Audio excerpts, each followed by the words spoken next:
This is a lecture from Open Tuition. To benefit from the lecture, you should download the free lecture notes from opentuition.com. So let's go through and have a look at the example on basic earnings per share, because what it wants us to go through and do is calculate basic earnings per share under 4 separate scenarios. So the first one is whereby there is no change in the share capital, so a very, very simple basic earnings per share calculation. So there, what you've got is the profits for the year to June were 250 million. On the 1st of July, X5, so is that the start of the year, Ruth has 500 million ordinary shares in issue. So for the first one, I don't think we really need to do all that much, do we? It's the 250 million divided by your 500 million, which gives you 0.5, or is that then 50 cents per share. So a nice easy one to go through there and start off with. Okay. If we go through then and look at the second, third and fourth situation, the second one is whereby we have new shares at their full market price. So that will be based upon a weighted average calculation to help us work out the earnings per share. The third one is whereby we have a bonus issue. So it took place on the 1st of November 20X5, but we're not worried about when that share issue take place, because with the bonus issue, the shares that have been issued are for free. So we assume that those shares have always been in issue. Okay. Number 4 is the tricky one, the one that takes a bit of time to master, is looking at your rights issue. Okay. So a rights issue is an issue of shares for cash. So there is a weighted average calculation to do when those shares were issued on the 1st of Feb. But don't forget as well, when it's a rights issue, we issue it at just below market value, and therefore there is a free element attached to the issue of shares. Okay. So what have we got? Let's go through, do them 2, 3 and 4 in that order. We will do each one of them separately as well. There's no combination of anything that is happening here. Okay. So if we go through and look at the first situation, or the first one with regards to where things change, then what we've got there is to work out our basic earnings per share.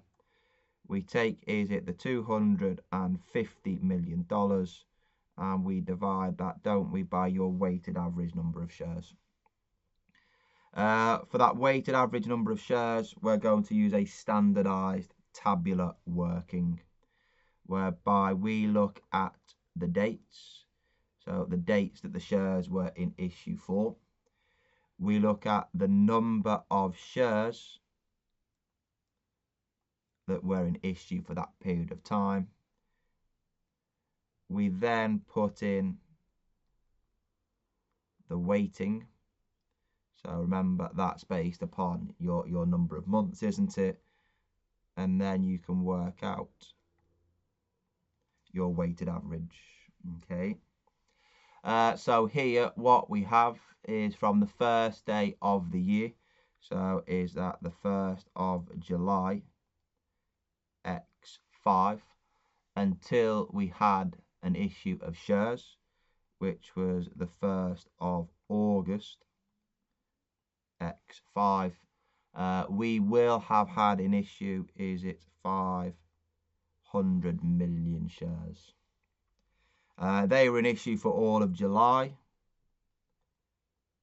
So be careful, the shares were issued at the start of August and not the end.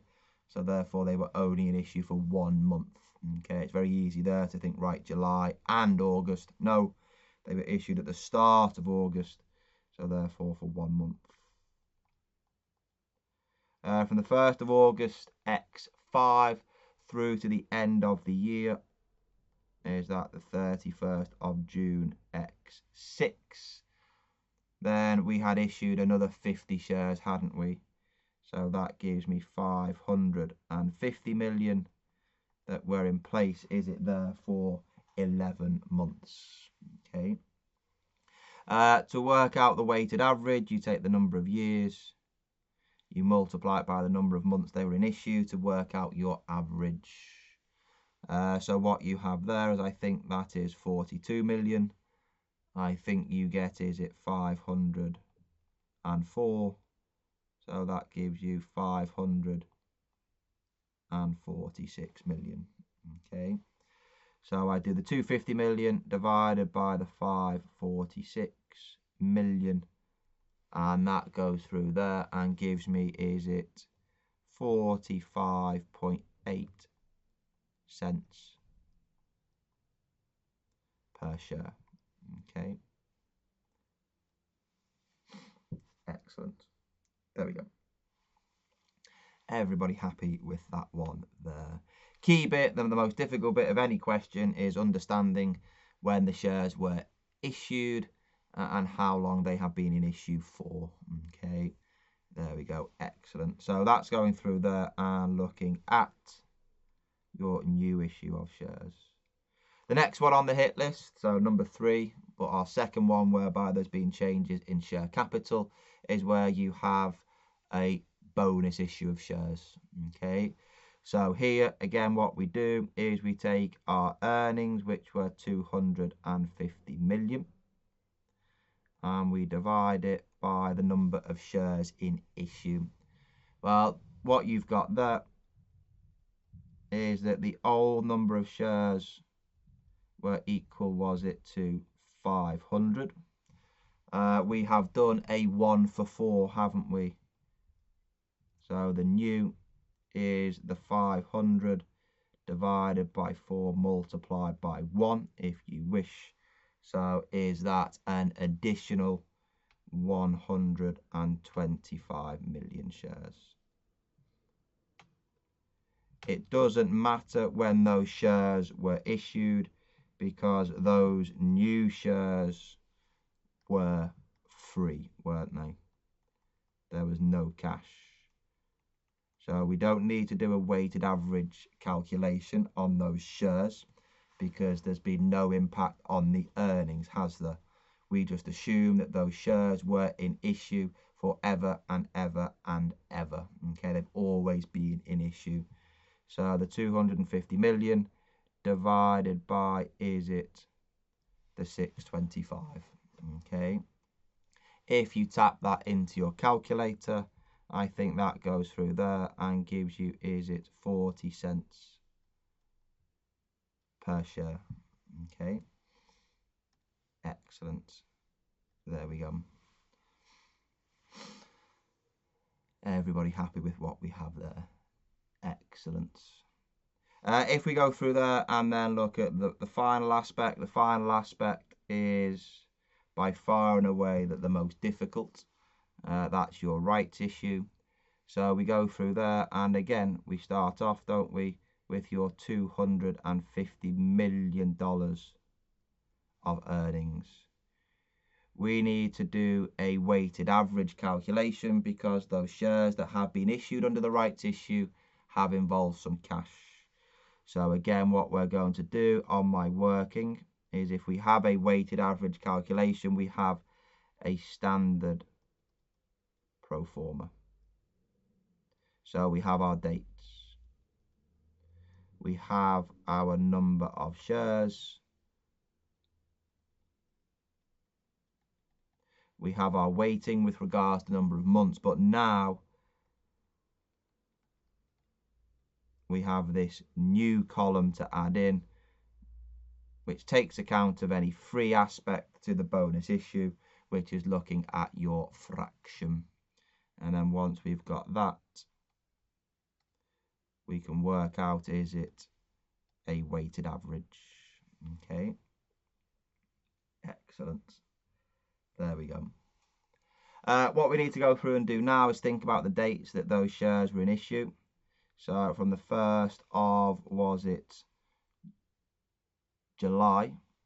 So the 1st of the 7th X5 till when that rights issue was done, which was the 1st of February X6.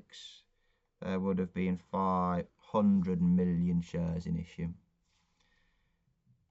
from the 1st of February X6 to, is it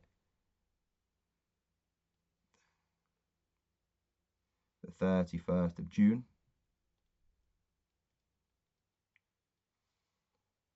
31st of June doesn't exist, does it? I think it's the 30th of June. Okay. We went through there, didn't we? And did we do a 1 for 5? So there's an additional 100 shares. So that gives me there, is it 600? Okay.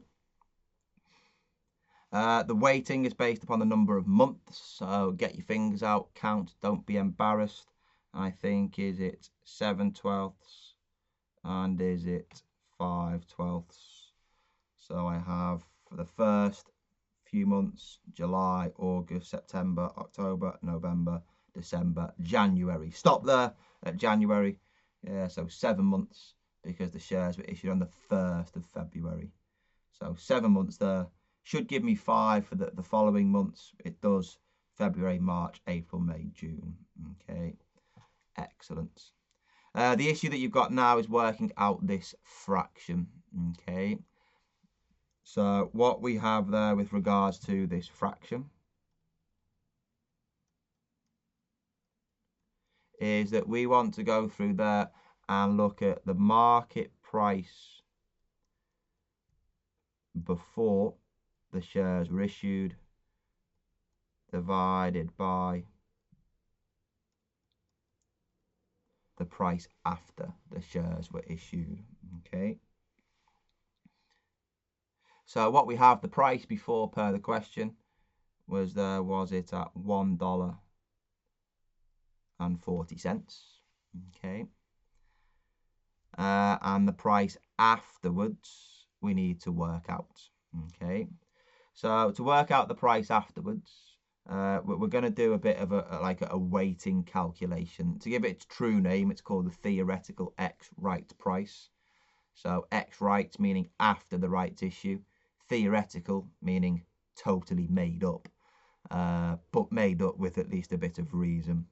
Because what you would have had if you were a shareholder is you would have had 5 shares at your old price of $1.40, wouldn't we? Okay, so the total worth of my shares would have been $7. However, it was a 1 for 5, wasn't it? So I have just subscribed to 1 new share, and that 1 new share was at $1.25. So I now have an extra share in the pot worth $1.25, meaning that in total, what have I got? Well, I have 6 shares at $8.25. Okay, so if I'm to work out, is it the price after, then you're going to take your $8.25, divide it by the 6 shares, and what you should get there is it's $1.38. Okay, so the price that we put in there is 1.38, and that's taking account of our, if you like, new share issue, isn't it? We had 5, we've now got 6. The 5 were worth 7, the 1 was worth 1.25, so my shares are on average now worth $1.38. Okay, so the fraction that we've got is there as $1.40 divided by $1.38. Don't put that into your calculator just yet, just leave it in there and make sure that you apply it to the shares that were in issue before the rights issue took place. So applying it there to all of the shares in issue before the 1st of February, okay, because that's what we're trying to do.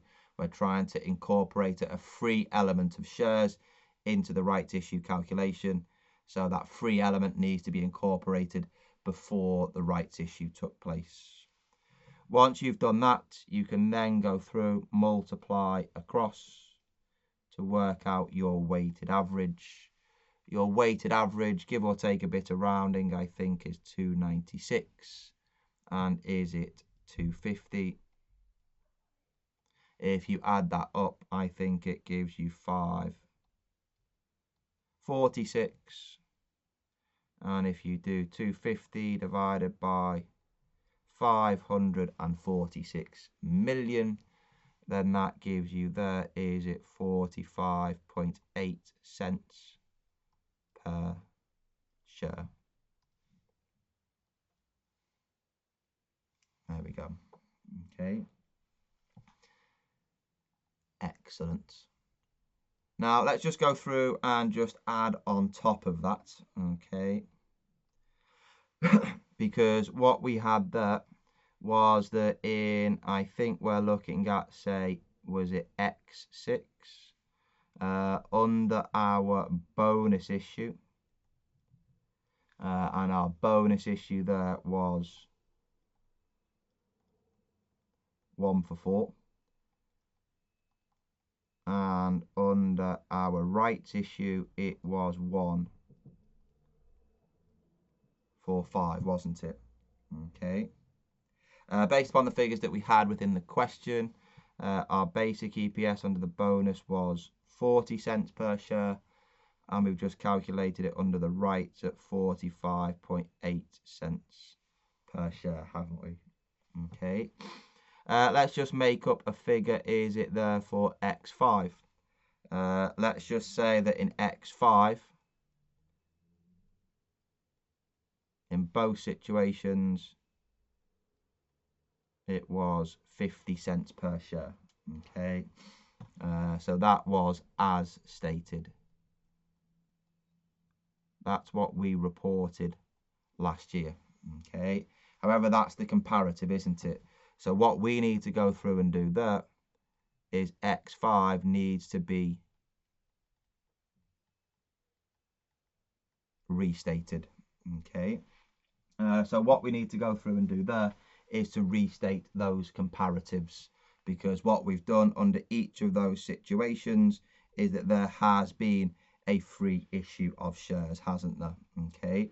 So to go through there and restate it, what we need to do is we need to restate it based upon the free element of shares. Okay. So we need to make an adjustment to the number of shares. We're not going to make an adjustment to the number of earnings. Now, what we've got there is when we've made the adjustment to the number of shares under the rights issue, we used that fraction, didn't we? 1.4 divided by the 1.38. And then we took that 1.4 divided by the 1.38 and applied it to the shares that were in issue previously. Okay. Well, we need to apply that fraction to the shares that were in issue in the previous accounting period. So what we're going to have to do is we're applying it to the number of shares, but be very careful. The number of shares are on the bottom of the fraction, aren't they? So if that's the case, I am dividing by 1.4 over 1.38, which is the same as reversing the fraction and multiplying it out, isn't it? You know, if you would divide something by 4, it's the same as multiplying it by 1 over 4, isn't it? Okay, that's all that we're doing here. So when I go through and tap that into my calculator, 50 times by 1.38 divided by 1.4 gives me, there is it, my restated figure at 49.3 cents. It still shows, doesn't it, that we have a reduction in my earnings per share, but not as significant, I suppose, as what it previously was. Okay, excellent.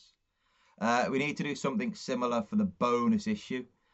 So what we're going to go through and do there is we're going to restate that. And what we're going to go through and do is we're going to restate it based upon your fraction or your right or your bonus issue. of 1 for 4. Because what happened is that there were previously 4 in issue. I did have, 5 in issue. So if we go through and do that there and tap that into your calculator, you can actually see there that we have performed equally as well this year as what we did last year. With the effect of the bonus issue removed from last year's figures, then that all worked out hunky-dory. Okay. So what you've got there, the fraction that we use is looking at the new total, so after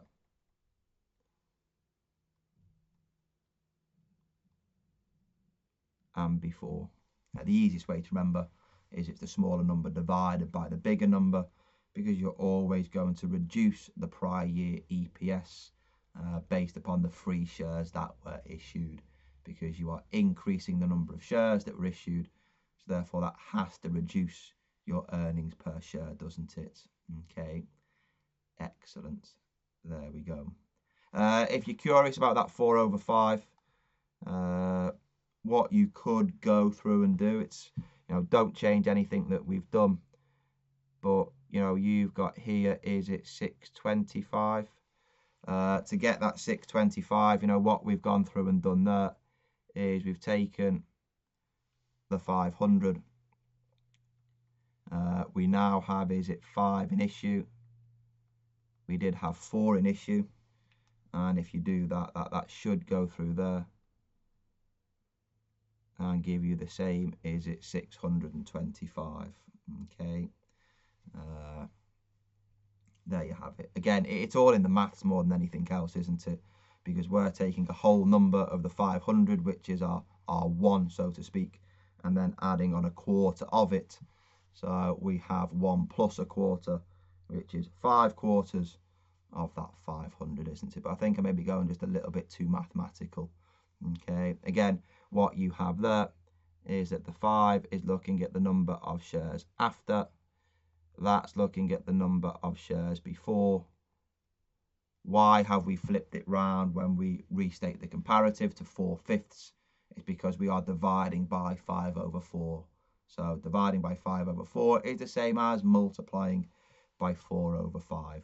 Okay, so make sure that you're happy not just calculating the earnings per share figures, but also ensuring there that you can go through and restate the comparatives. Okay, there we go. When you're restating the comparatives, always take the smaller figure on the top and multiply by the larger figure on the bottom. I think that's an easier way sometimes to work it through.